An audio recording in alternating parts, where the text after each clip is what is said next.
The truth is that some things are worth repeating. Your imagination is the greatest faculty of the mind. As I said, everything that you can see that was created by human beings were first imagined.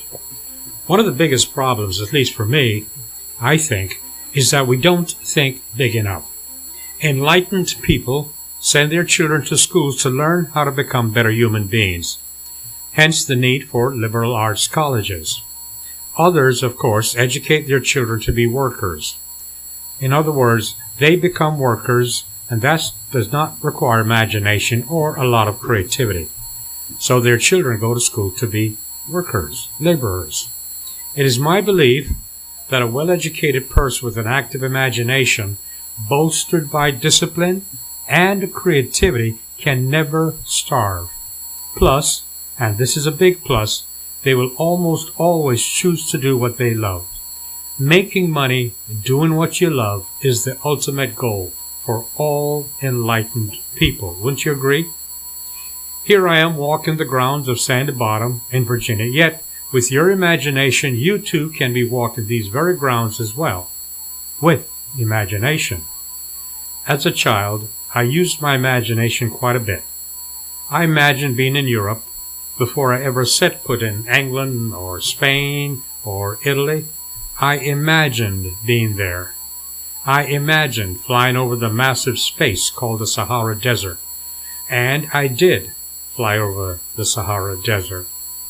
Thanks to the very best teacher anyone could ever have. His name was Mr. Roberts at the Swallowfield Elementary School on Whitehall Avenue in Kingston, Jamaica. I don't think the school is there. Anyway, through Mr. Roberts and his creative teaching abilities, I saw and felt as many places because of my imagination. I now live a lifestyle and in a house that I imagined as I traveled in the Navy. I would lay on my bunk in the Persian Gulf, Mediterranean, the Caribbean, wherever, and I imagined myself in a peaceful place. From the noise of the ship, I would see myself meditating in solitude, in nature, a setting very much like this, exactly where I am today. I imagined it then, and here I am today.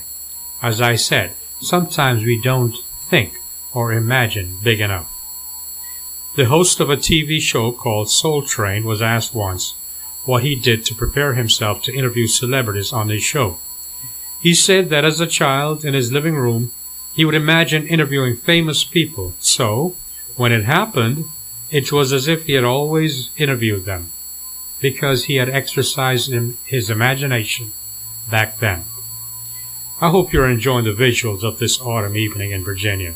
All it takes is a bit of imagination and you are here, too.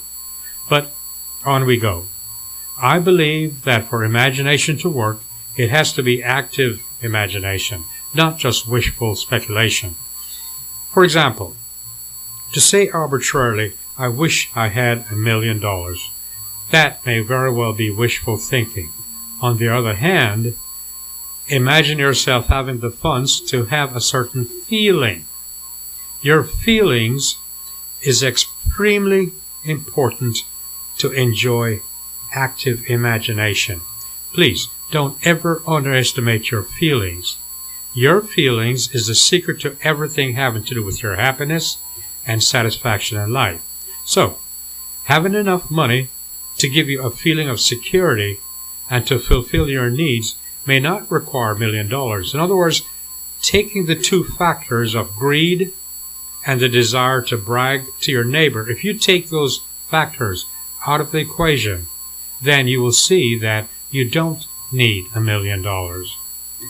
Active imagination also has a lot to do with the fulfillment of desires. I have heard some religious people who tell me that they never get what they pray for. I'm not surprised because they don't know how to pray.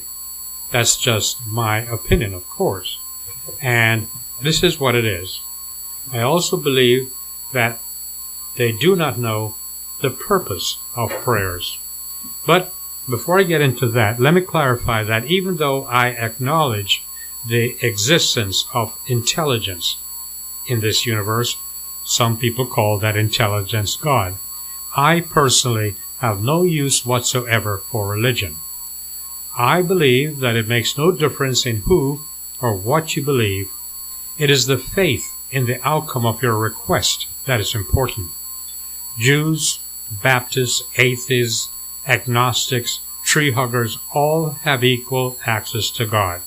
Besides, didn't Jesus himself said, "It's your faith that has made you whole"?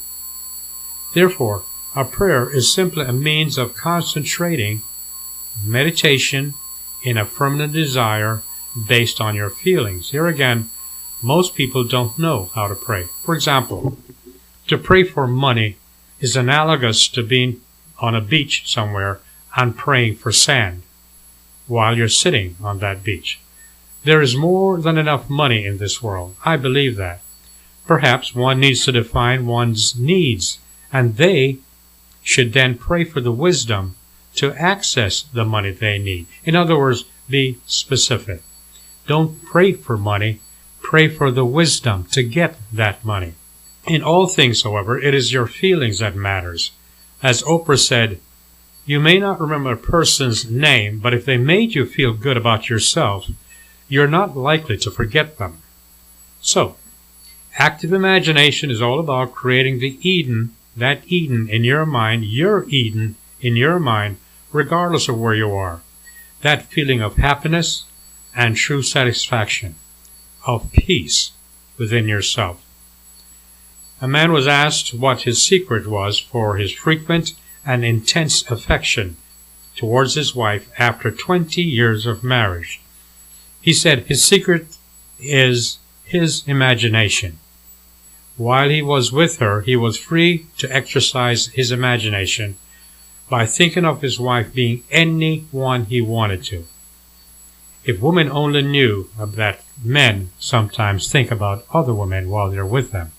Well, maybe if men only knew that women sometimes think about other men while they're with them. Imagination, that creative part of ourselves. It is indeed the greatest faculty of our mind.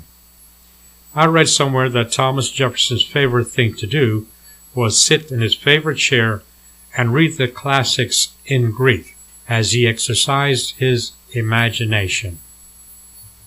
Imagination is indeed the greatest faculty of the mind.